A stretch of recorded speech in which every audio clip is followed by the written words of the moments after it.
Hello and good morning. Hindu newspaper analysis, November 1st, 2022. First article, Indo-Pacific Endeavour-2022. Third edition of Indo-Pacific Endeavour IPE is going to start in Visakhapatnam. We are well aware that there is a high buzz over this word Indo-Pacific region from last few years. From Indian government point of view, the definition of Indo-Pacific can be identified from the Shangri-La dialogue of ASEAN countries, in which Prime Minister Modi sir highlighted about definition of Indo-Pacific region. He stated, and I quote, Indo-Pacific strategy includes all the countries within the Indo-Pacific region and other countries which are having stakes in it. Indo-Pacific strategy from Indian point of view works for the progress and peace for all in the region. It includes climate sustainability, environmental conservation, humanitarian response, and focusing on blue economy. We focus for rules-based order and friendly relations and resolution of conflicts with dialogue and negotiations. This is our Indo-Pacific strategy. To counter illegal trade, smuggling and piracy, Indo-Pacific countries jointly conduct military exercises. Under that light, we today have this article, Indo-Pacific Endeavour IPE. In this IPE, almost 14 countries are going to participate. From India, there is a special force from Navy called as Marcos is going to participate in this meeting. The main focus is now moving towards interoperability of military and military equipments. We should also aware that already India had certain kind of agreements with USA under the name of LEMOVA, Logistics Exchange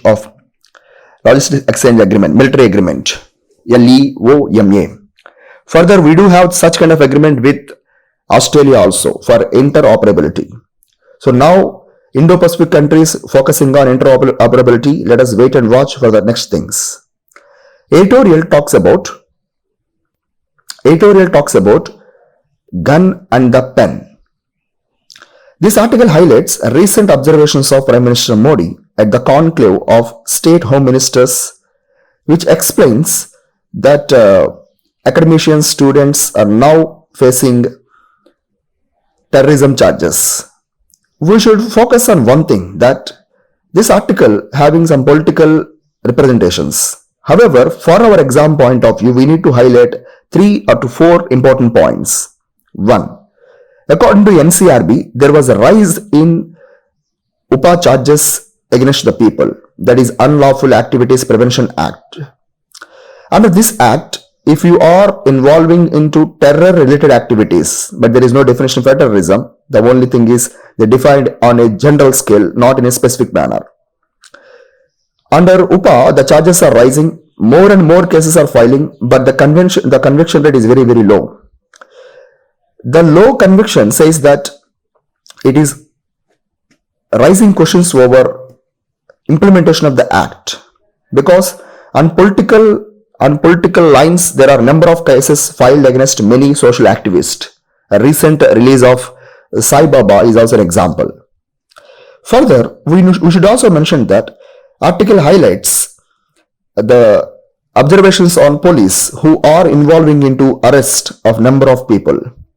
Here I would like to quote 2014 Supreme Court judgment Ernest Kumar versus State of Bihar case, which is also called as Ernest Kumar guidelines. Highlights police should understand the law and the nature of the law and the spirit of the law clearly. They should have special training also. Number 2, arrest should be at the rarest of the rare cases. The cases which are having minimum 7 years penalty, only such cases should have arrest. And Supreme Court even highlighted in Bhalchand Balian case, that is arrest, jail is exception and bail is mandatory. Unfortunately, UPA denies the bail also on different grounds. So, editorials highlights all these issues in a briefed manner. Next, article highlights about burden of tragedy. This article explains you the very recent disaster happened in Gujarat, where people allowed to walk into the death trap in Morbi village, which is a famous tourist bridge. Unfortunately, almost 140 people died in this incident. We need to understand that today, after the COVID lockdown, almost tourism sector is getting the importance. Now, tourism sector attracting a lot of people. Unfortunately, the arrangements to accommodate the rise in tourist number is not at all fitting to the requirement. It can be evident from the recent happenings, where in South Korea a stampede happened, almost 154 people killed last week. Couple of weeks back, Indonesia also witnessed the same kind of issue in a football match. So what I want to convey is, what editorial is saying, that the arrangement should be raised, particularly for managing the number of the rise in tourists. Apart from that, there should have a safe and sustainable infrastructure, proper guidelines. Municipal authorities should check the tourist spots where if there comes under any adventurous tourism, and also they should train the local staff, particularly the staff with emergency equipments like boats, life jackets, and they should also have environmental audits with the independent teams. This kind of incidents even happened a couple of years back in Andhra Pradesh also, when some tourists went to see some nearby Papikondalu, but it was unfortunately boat was capsized and many people was died by drowning. So one has to improve the infrastructure, particularly within this adventurous tourist spots. They has to focus more on the infrastructure development and safety protocols. Next article talks about Supreme Court to examine law depriving undertrials the right to vote. We all were aware that India present population is very huge. According to National Crime Records Bureau, 70% of criminals in jails are under trials. And they also quoted that our jails occupied almost 120% in recent estimates. Some states even crossed 170% also, particularly Bihar and Delhi, so on and so forth. And this point of view, under trials doesn't have, if they are under trial, they are unable to get some rights. For example, right to freedom of speech and expression, right to liberty, and even right to vote. Here, now Supreme Court of India is going to take up a case which is going to examine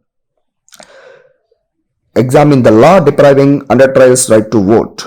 Let us wait and watch about the judgment. However, one thing we have to understand that under trials as per section 62(5) of Representation of People Act cannot vote if he is in prison or imprisonment. That has to be remembered for our prelims point of view. Next, we have Supreme Court tells center not to file new sedition cases, government re-examine provisions. In this article, Attorney General highlighting that there may be some changes in the section 124A of IPC. We are well aware that section 124A of IPC, one of the controversial section throughout the Indian laws. This was very much highlighted in several Supreme Court of India judgments. First and foremost, this sedition law comes under section IPC 124A, which even put forward by the Britishers in 17th century. We are well aware that Thomas Macaulay person brought this sedition IPC, and 124A also inserted in 1870 to counter a rise of Wahhabi movement in India. It was introduced by James Stephen in 1870. 124A highlights that if any offense or any person, if it includes any kind of disaffection or contempt against the government, he is considered to be facing the sedition. It is a non-bailable offense, and you are subjected for arrest under this section also. And this section witnessed a wide range of criticism from the Supreme Court and even civil society bodies. Supreme Court in Kedarnath Singh case versus State of Bihar 1962 says that sedition should be considered only when it is creating public order, when it is creating disturbance to public order and law and order. Merely invoking provisions just for rising slogans is not at all correct. However, in today's article, which was mentioned that Supreme Government is now going to re-examine provisions. So let us wait and watch for the next things, but one should have the basic idea about sedition and its. Next article, Decentralise MGNREGA for better implementation, says government study. This article highlights that a recent government study that is commissioned by Ministry of Rural Development highlighted some issues in the MGNREGA. That is, it has suggested that one should have more flexibility at the ground level to choose the works. In the recent 6th Common Review Mission, which conducted surveys in certain states like Andhra Pradesh, Arunachal Pradesh, so on and so forth, they highlighted that diversification is needed. Apart from that, flexibility is also needed for the works. And recently, there is one more issue about MGNREGA, that is online attendance. It created a lot of problem also. So one has to remember that previous article which created a buzz among the workers, because that article highlights that online attendance creating trouble for the people as lack of internet facilities, and people are not aware about that online attendance and they are losing their money even though worked hard. So now we got these suggestions. Number one is decentralization and flexibility in choosing the work, and also it also talks about delay in fund release has to be resolved. And it also highlighted that low standard of works, particularly in Arunachal Pradesh, and incomplete works in some other parts. So all these things can be used in writing challenges for the MGNREGA. You can quote Ministry of Rural Development in its internal study highlighted that there is substandard works and there is also delay in fund release and also low wages, which quoted in the article. It said that low wages, particularly there is only 229 rupees in some other states and 212 rupees in Nagaland, 214 rupees in Jammu and Kashmir, so which are somewhat less than the other private wages. So you can also quote this in your answers. Decentralize MGNREGA for better implementation, says government study. This article is very useful in writing mains answer, particularly MGNREGA with respect to challenges point of view. In an internal study commissioned by Ministry of Rural Development, they highlighted that there are several challenges in MGNREGA. Number one, MGNREGA assets, particularly some assets are not at all at the good standards. Next, there is a delay in material components, particularly in getting the raw material timely. In addition to that, it also highlighted that the wages are far below the market. At present, Gujarat is providing 324 rupees and Nagaland providing 212 rupees and Jammu and Kashmir is 214 rupees. Whereas private contractors providing almost 600 to 700 per day. And in addition to this, it also highlighted that there is a need for greater flexibility and timely release of funds is need of the hour. One have to remember the previous discussion about MGNREGA, that is, it highlighted that the online attendance is creating difficulties because lack of internet at the village areas is creating a lot of troubles, and people who even worked in the MGNREGA unable to get the attendance and unable to get the money. So these are the things we can remember in writing mains answer point of view.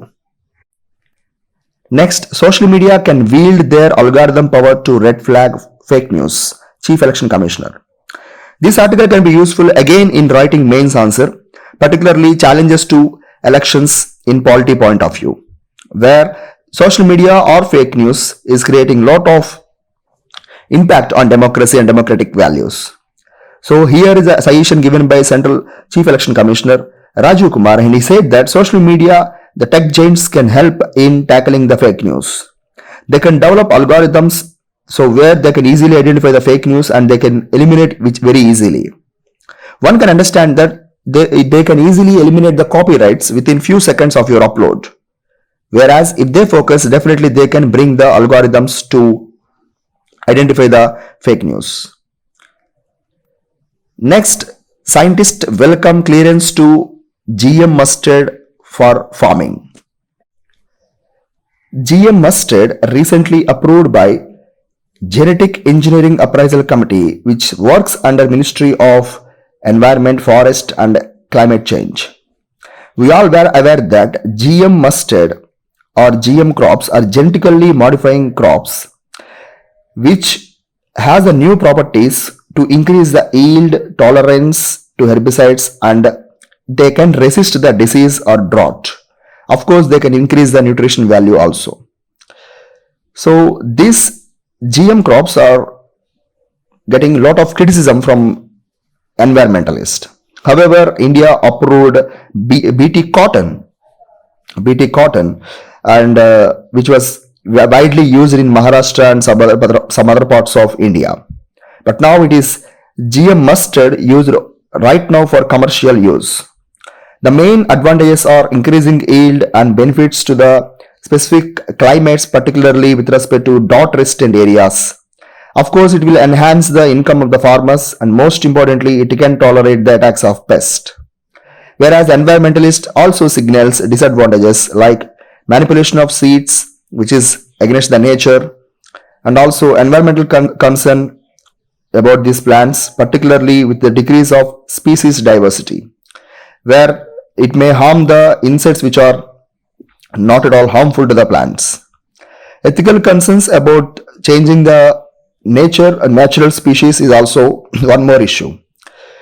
So basic details are GM mustard, right now called as Dara mustard hybrid DMH11, which is herbicide tolerant. So this is the basic information about GM mustard. What we will need to confirm that Indian government authorities now approved this GM mustard, so which is a well taken step, but we have to observe the things in the coming days. Next, USA plans to deploy B-52S to Australia amid China tensions. This B-52 is a aircraft which is provided to the Australia. We are well aware that Australia and China are having some issues from the time of COVID-19, and last 6 months back, China agreed to have an agreement with Solomon Islands for its security management, which is close to Australia. Soon we have Australia, United Kingdom, US, AUKUS group to provide nuclear submarines for Australia, and now we are having America is now supplying B-52 aircrafts to Australia to strengthen its defense and security. Next, core sector output grew 7.9% in September. We know very well that every month on first date, on date 1, or you can say on first of every month, you will get core sector details. Civil service point of view, you have a couple of questions on core sector. So one have to understand the basic details about core sector, and they have to revise time and again. There are 8 core sectors in India, which includes coal, crude oil, natural gas, refinery products, fertilizers, steel, cement and electricity. These core sectors contributes 40.27 of weight of items included in the index of industrial production. Index of industrial production means changes in the volume of production of industrial products during in a given period. IIP is composed by Central Statistical Organization and the Ministry of Statistics and Program Implementation. It is a composite indicator that measures the growth of industry groups classified under broad sector, mining, manufacturing, electricity, use-based sector, basic goods, capital goods and intermediate goods. The base year for IIP is 2011 and 12. This IIP is widely used by Ministry of Finance and even Reserve Bank of India also. So this is the core sector and index of industrial production.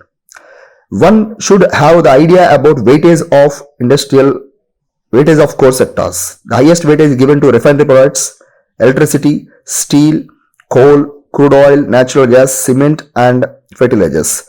Questions were asked about these discussions from last few years in UPSC prelims papers. And then we have Reserve Bank of India digital rupee pilot for wholesale starts today. And we all well aware that the demand for cryptocurrencies rises like anything. Of course, with the challenges also. Challenges like high anonymity, challenges like illegal trade and no backing of any central government. Private currencies are creating a lot of troubles.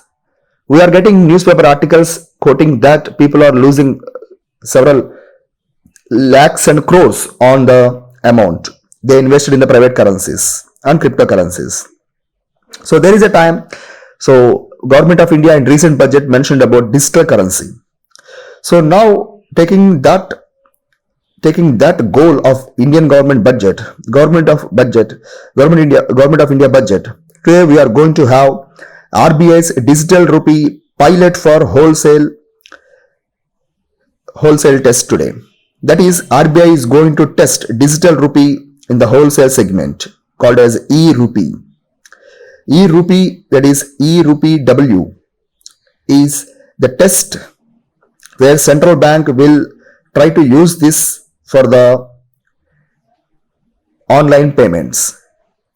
The idea of digital rupee became, or digital currency became successful in China in the name of e-renminbi. Now Indian government going to test this e-rupee. So this e-rupee concept is going to help many aspects. Next we have RBI digital rupee pilot for wholesale starts today. We are well aware that budget 2022-23 of Government of India announced central bank raised digital currency, digital rupee. This digital rupee will be issued by central bank, that is RBI, and this is a digital token to represent virtual form of fiat currency. By mean fiat currency says that it is the government approved currency or currency which have legal tender. So digital rupee now will be tested in India on wholesale platforms. We are well aware that there is a rise of virtual digital assets and this is rising like anything. Today cryptocurrencies are holding a very good market, of course with issues also. Issues like high anonymity, lack of central bank support, and private currencies, particularly cryptocurrencies, now widely utilized for illegal transactions also. To counter that problem, Government of India came with this own digital currency. So let us wait and watch for the next things. We will have a video on digital currencies pros and cons very soon. Thank you so much. Jai Hind.